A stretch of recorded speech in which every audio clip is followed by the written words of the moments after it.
Hello everyone, welcome to another episode of Hard Fork, where we talk about all things crypto, everything blockchain.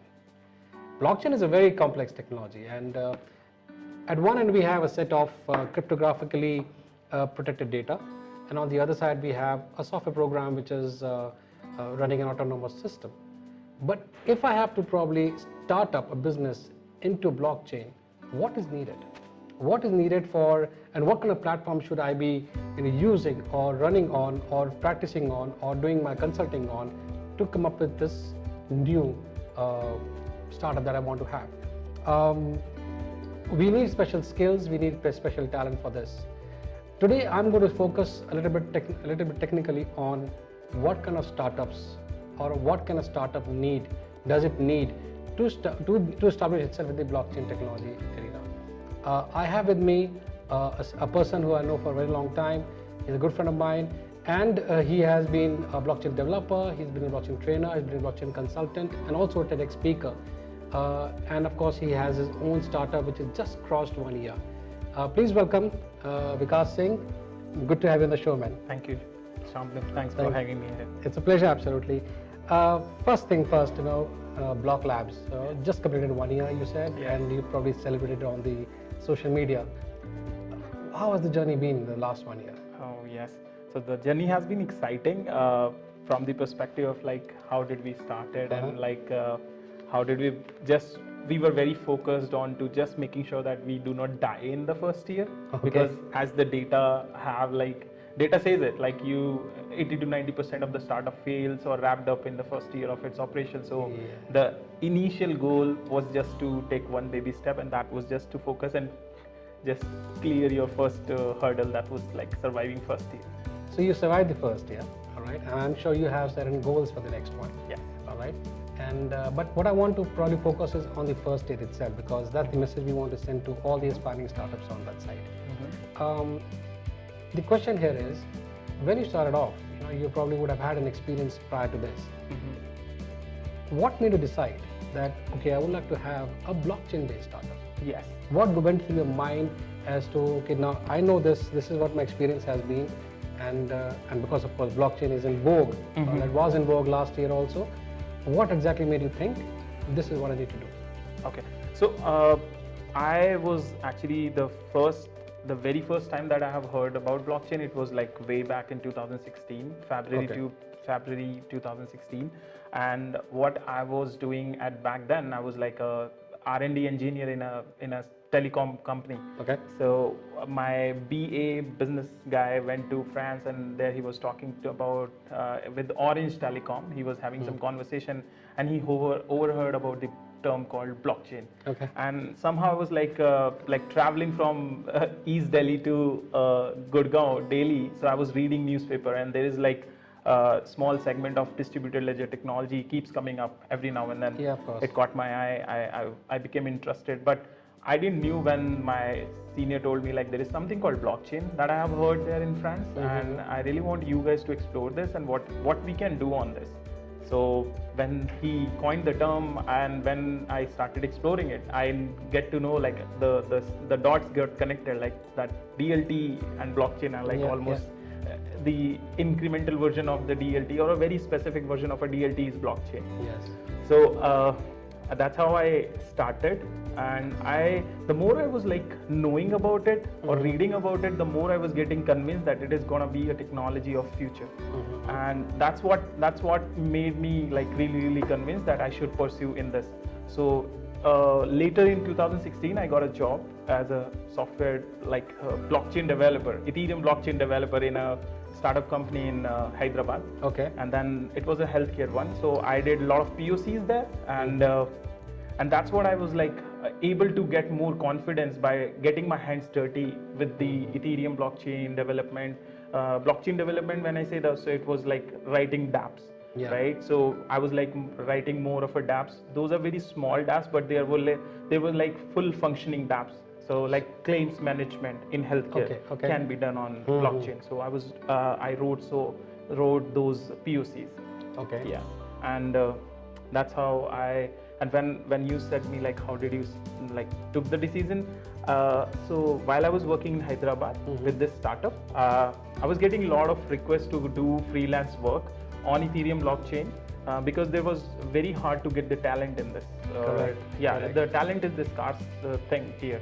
So what I did, I started doing freelance work.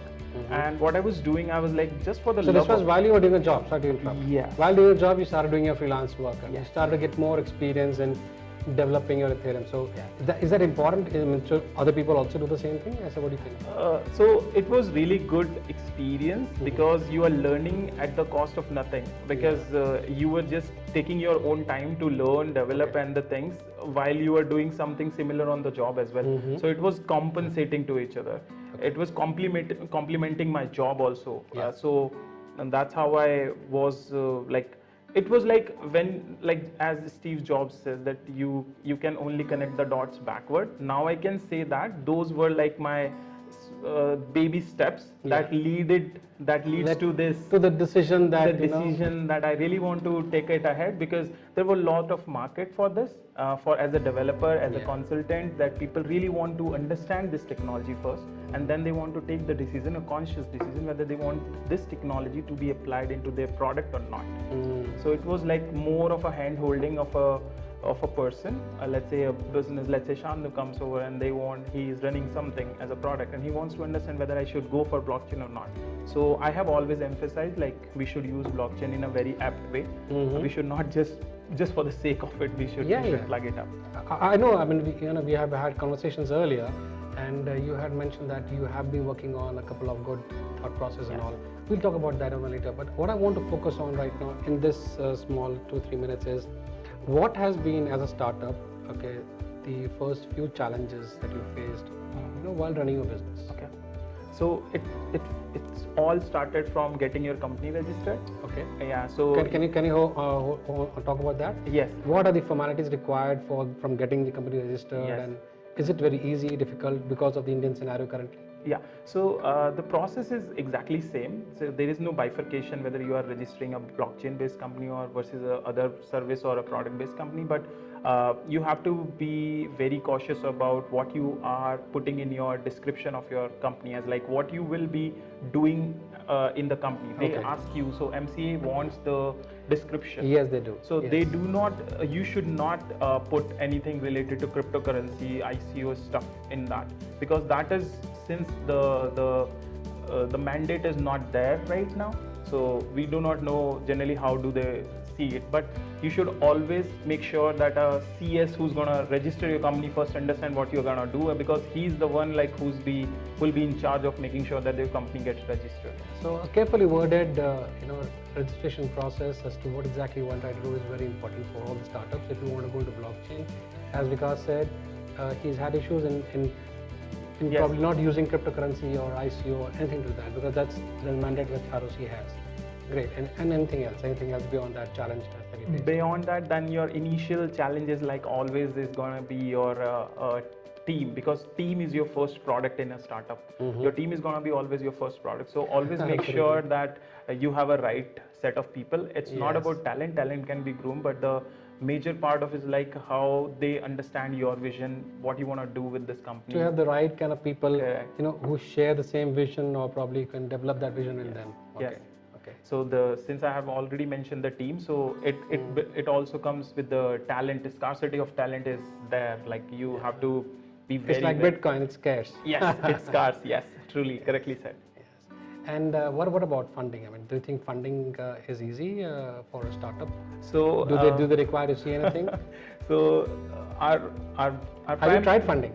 No. Okay. So I have not, because I don't think that at this very nascent stage we should go for funding as of now. Why? Because blockchain as a whole technology right now have not matured enough for everybody, that everybody understands it. But yes, there are alternate routes which we generally call it ICO, STO. These are the routes that people generally take, right? But I personally have not tried funding as of now, because I have certain aspects that I really want to understand first, how my ecosystem is gonna accept blockchain as a technology.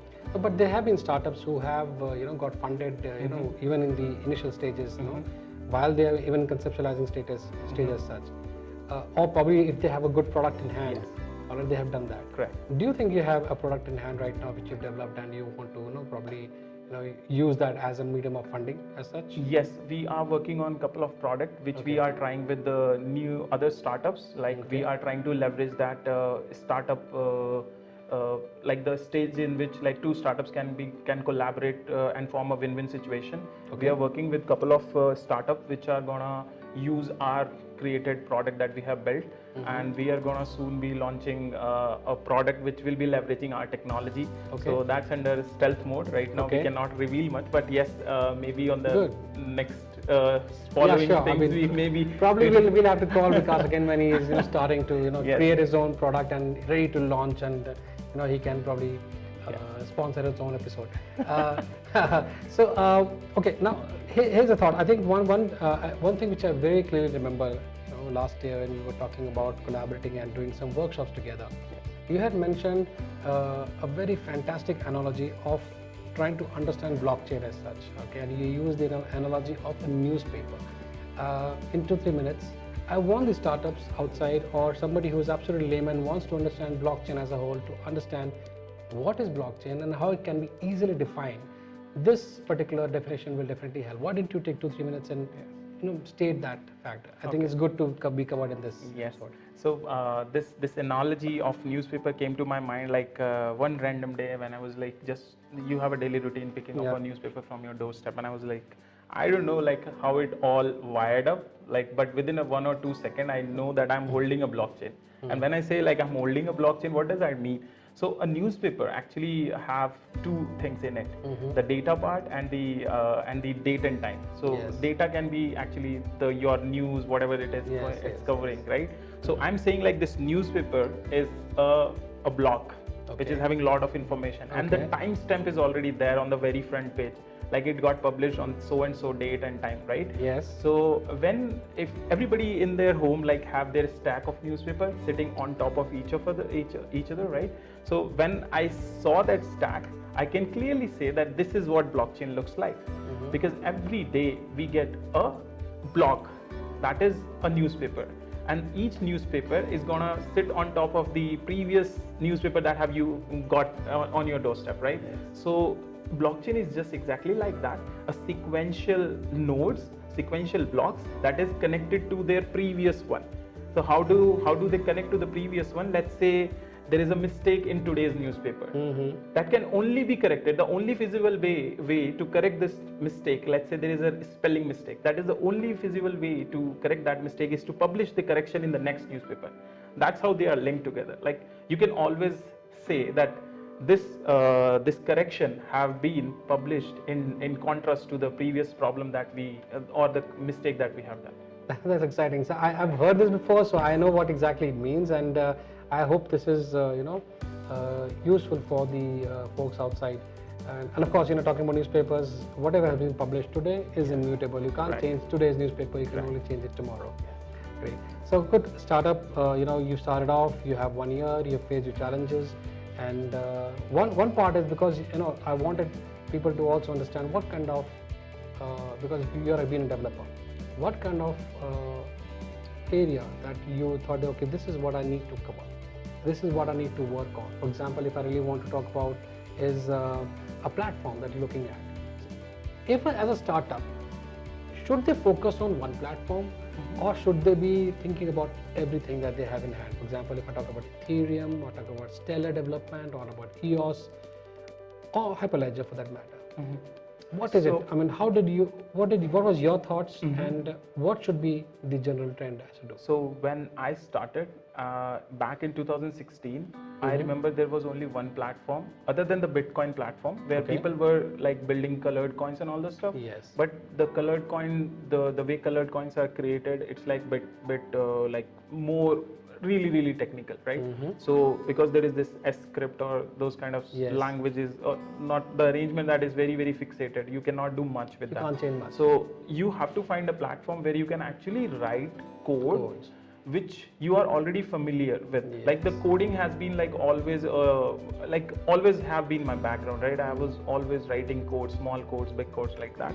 So the coding thing, a platform, I was looking a platform where I can write a simple 10 or 20 lines of code, and that should be working in a way that where what the blockchain provides, right, in a completely decentralized way.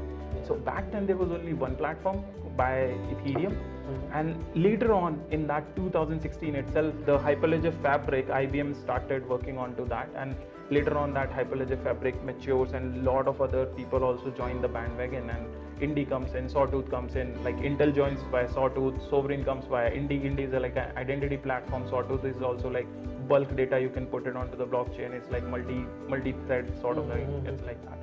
So I'm saying when it comes to like which platform one as a developer I should only look at top 3 or top 4, because a lot of energy also goes into R&D on a particular platform. Okay. Right. So you should only add 1 or 2 platforms once you have given enough time to that, like doing the R&D part of it, because you cannot go and try each and every platform out there. So you should be very meticulously choosing which one to work upon. So our top 3 or top 4 is like Ethereum, Hyperledger Fabric, and Sawtooth, and we recently started playing with them, I mean, not so much. Thanks for sharing all that. I think it's very important. What I wanted to also focus on is the fact that, you know, is it advantageous for a coder or a technical person to start a blockchain rather than somebody who does not have a technical background? Is it easier? Is it advantageous to open, or because you've been doing that,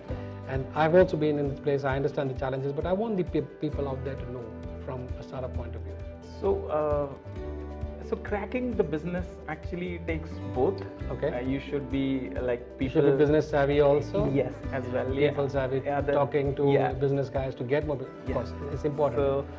But is it advantages because you'll have more knowledge about the product per se, and how to use it, and how you can convert your thoughts into actual product per se. That's advantages, right? Yes, that is.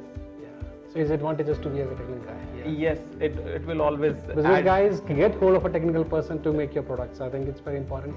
But I agree with you. For me, because I've been mostly into the business side of all the work that I've done, and it does take a little bit of toll because I don't know how to program. Yes, I understand programming. Yes. I understand logical things. So until and unless somebody has that amount of depth in the subject, probably not be able to do it. So I think somebody who has depth in the blockchain technology per se, for example, talking about whether he wants to do it in Hyperledger or in any of these things, he should have complete knowledge about it, take it from there on, and slowly, steadily build it. Yes. Cool. One question which I have is, because you've been in this industry for 1 year, where is this technology going? Okay, what is the, how far is in India as far as overseas is concerned, comparison in adoption of this technology per se? Okay, so I think in general, let's talk about technology first, and then we can go to the blockchain one. Please. Right. So in general, the technology penetration, if we compare India versus the global people, so the technology penetration in India is not that deep as of now as we see outside. Okay. We generally see this when we explain anything related to blockchain or its beauty, or how can it actually help you to smoothen out some friction in your processes. So they generally do not want to disturb the existing one. Okay. So when it comes to adoption, I think India is slowly taking pace, but still it's really, really far. So are we conservative by nature? Yes. In adoption of new technology. Yes, because there'll be like really, really less percentage of people who would like to take the risk of implementing a new technology, and because when there is a new technology, there are new processes involved. When there are processes involved, there are people involved. So and it's very hard to change the status quo of their habit, right? And then you need training. So all this actually Then you becomes need a a hard vicious. fork in their thought process. Yes, exactly. So that becomes a vicious circle. So you have to be there, execute them, help them to execute all these things, and making sure that you stand by with them so that you can give them the confidence. Like if we go via this channel, it is gonna actually improve the overall of whatever you are trying to achieve. Correct. Okay. And because and blockchain, I mean, adoption of blockchain in India, how far are we? Are we still conservative enough? Okay, are we not looking at it in a very robust manner? Does the government need to really focus on it and allow people to build things? Yes. Maybe allow crypto, So- because it's being put in the back burner right now. Yes. What do you so, feel? So yeah, there are like multifaceted answer to this. Like first of all, when it comes to adoption in India, it falls onto the shoulders of people like us, me, you, and the community that we are part of, right? Okay. Because we have to educate people, and then once they are educated, they can actually take a conscious decision whether they want it or they do not. They don't want it. So they can actually take the conscious decision. Right now, we are not able to penetrate that level where these people can actually take the conscious decision. Why? Because they do not have like the full understanding how blockchain can impact their businesses right now. So that's one aspect to Because it. it is an expensive proposition anyway to implement blockchain. True. And of course, there's the debate of enterprise blockchain with the public blockchain and all that. So you need a lot of money. And this exact scenario is like almost 180 degree when it comes to other part. countries, right? So I've been dealing with US, Singapore people, and they have been really receptive to what actually this technology is capable of. Okay. And they really want to actually take this courageous step to like inject this technology into the existing one, and let's try what we can do actually. Amazing. Yeah, I think it's very important to understand that while we are very conservative in our systems of adoption, the world is moving ahead. Do you think that the cryptocurrency, the banking moratorium that we face through RBI may have led to some amount of deeper conservation in blockchain, because people normally relate cryptocurrencies with blockchain right currently? Yes, They but I really want to clear that it's two separate subjects. Like yes, blockchain can live without crypto, but that's a very specific debate that I do not want to go into. Why? Because there are a lot of people who will say that no, blockchain cannot do without crypto. But yes. So when it comes to a country like India, they, as our finance minister have already said that, like, or there are like a lot of on record things are present now from the government side that they are pro blockchain but not pro crypto. But sooner or later, crypto has to come into the mainstream, which because we understand what's the usage actually it provides you. It empowers the end person who's holding those small tokens that we generally say. So then there will always be crypto maximalists and blockchain maximalists, and there'll be a debate which is going to continue for a very long time to see. And we'll have to find our own space, individual spaces, because everything has use. Okay, what I've noted in the past 3 years of my being in blockchain is there is enough usage everywhere. As such. Okay, so as a startup, right? Did you think about any particular industry that you need to focus on while doing your business pitch? That okay, this is where I think there's a lot of business available and we can work on it. And if one, then how many other places do you think? How many industries do you think? Get covered in this, maybe just as such. So if you talk about the industry, I am really interested in the industry where the organic, or like how do I ensure like what I'm eating or consuming is actually organic or not. Yeah, and this model actually gets applied everywhere. You're working on something, I know, for sure. Yes. Okay. So that's one aspect, and the same model can be applied to your BMW, right? If you drive an Audi or a BMW, you do not want a fake product to be like go into your Audi, right? Fake spare part, right? Yes. You do not want that. So similar sort of, it's like a one base, one foundation that you really want to track and trace. You really want to build a transparent model of track and trace. So this model actually is so powerful that it can actually help people, the end consumer, to be in complete control before even like buying certain thing or like taking a decision. It helps the end customer to it gives more information so that he can take a conscious decision again. Yeah. So I think blockchain is very powerful there, and this technology has that. This space is definitely needs to be explored. Yes, to be explored. It and needs a lot of more transparency can be given in that thing. And apart from that, we have already spoken about, this is one area which I think, interests you for a long time, I know for sure. Yes. And you've been working on it. He's been working on something brilliant. I'm sure he'll come up, and devote his own time in trying to tell the audience outside through his own channels. Of course, the idea of starting up, also requires to have a basic knowledge of the various industry processes and which can get covered as such. Is there a way that people can recognize whether an industry requires blockchain or not? Oh, that's a really interesting question, because not a lot of people actually at first can recognize whether there is a requirement of blockchain, or is this even the process that exists needs to be even on a blockchain, upgraded to a blockchain. Yes, that's a really interesting question. So you should. So let's say there is a process, XYZ process or XYZ operation that is working upon. So you should always try to look that is there a single asset that is moving between multiple parties. So I can give an example with the help of, let's say, a certificate, like certificate or a student. Like a student moves. If we talk about a whole journey of a let's say an infant, so after 3 years he'll get into a school, after 15 years he'll get into a college, after 18 years he'll get to in PG or something, whatever he wants to. So student is an asset now. His degrees are what we should are in silos now.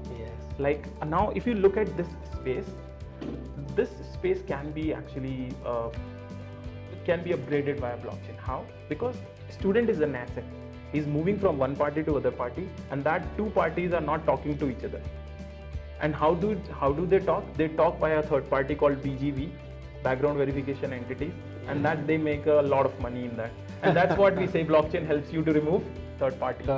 So how can you remove third parties? Let's get onto a blockchain, start sharing your data, abiding by the rules of the whatever the GDPR and all that stuff comes in.